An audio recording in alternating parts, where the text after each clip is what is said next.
তোমরা কি জানো জিরো স্ট্রাইকারের কাজ কি?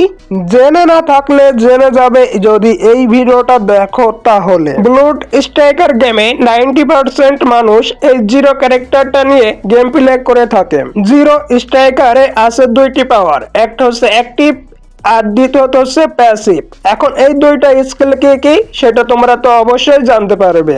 জিরো স্ট্রাইকারের একটি ছোট একটা ইন্ট্রো দিয়ে ভিডিওটা শুরু করা যাক।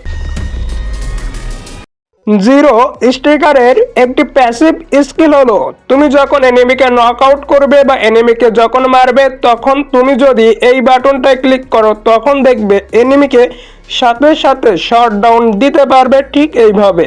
এটাই হচ্ছে জিরো স্ট্রাইকারের প্যাসিভ স্কিল।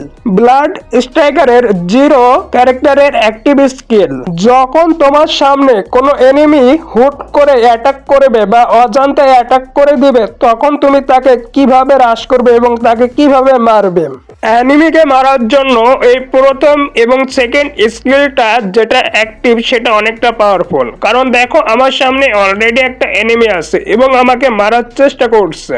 আমি অনেকটা ড্যামেজ খাওয়ার পর যখন আমি আমার অ্যাক্টিভ স্কিলটা অন করি তখন দেখতেই পারছো আমাকে আর এনিমি গুলি দিয়ে মারতে পারবে না। তখন এরকম একটা অ্যানিমেশন শো হবে যেটা তোমার ড্যামেজ খাওয়া থেকে বাঁচানোর জন্য হেল্প করবে। এটাই হচ্ছে জিরো স্ট্রাইকারের অ্যাক্টিভ স্কিল। ব্লাড স্ট্রাইকারের 90% মানুষ এই জিরো ক্যারেক্টারটা নিয়ে খেলে এর জন্য যে তারা প্রত্যেকটা ম্যাচ উইন হতে পারে এবং বেশি বেশি কিল করতে পারে। আর তুমি যদি নিতে চাও এই ক্যারেক্টারটি তাহলে তুমিও দারুণভাবে পারফরমেন্স করতে পারবে।